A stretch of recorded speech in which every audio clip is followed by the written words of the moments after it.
യഹോവയെ നീ പൂർണ്ണ ഹൃദയത്തോടും പൂർണ്ണ മനസ്സോടും പൂർണ്ണ ശക്തിയോടും കൂടെ സ്നേഹിക്കണം. ബൈബിളിലെ പഴയ നിയമത്തിലെ ഒരു കീ വേർഡാണിത്.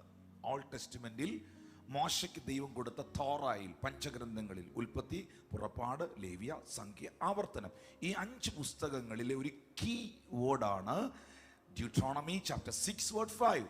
ആവർത്തനം 6-ാം അധ്യായം 5-ാം വാക്യം. നിന്റെ ദൈവമായ യഹോവയെ പറഞ്ഞ് പൂർണ്ണ ഹൃദയത്തോടെ, പൂർണ്ണ മനസ്സോടെ, പൂർണ്ണ ശക്തിയോടെ സ്നേഹിക്കണം. ഈ ശമരിയാക്കാരന്റെ ചരിത്രം യേശു പറയാനുള്ളതിന്റെ കാരണം, ഒരു പരീശൻ എഴുന്നേറ്റ് നിന്നിട്ട് യേശുവിനോട് ചോദിച്ചു, മാസ്റ്റർ, ഗുരു, ആരാണ് യഥാർത്ഥ സ്നേഹിതൻ?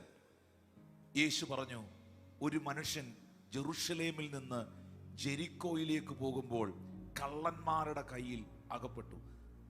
അവനെ മുറിവേൽപ്പിച്ചു, അവന്റെ വസ്ത്രം അഴിച്ചെടുത്തു, അവനെ അർദ്ധപ്രാണനായി അവർ വഴിയരികിൽ ഇട്ടിട്ടുപോയി. അതുവഴിയായി പുരോഹിതൻ വന്നു, വഴിമാറിക്കടന്നുപോയി. ലേവ്യൻ വന്നു, വഴിമാറിക്കടന്നുപോയി.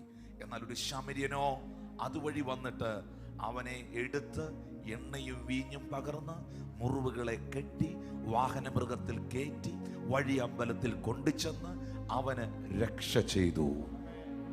ഹല്ലേലൂയ.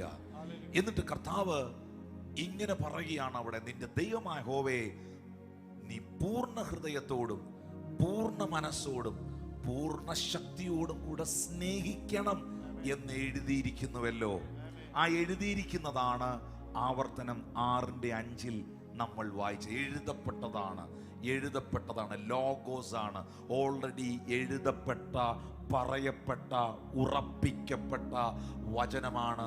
നിന്റെ ദൈവമായ യഹോവയെ നീ പൂർണ്ണ ഹൃദയത്തോടെ, പൂർണ്ണ മനസ്സോടെ, പൂർണ്ണ ശക്തിയോടെ സ്നേഹിക്കണം.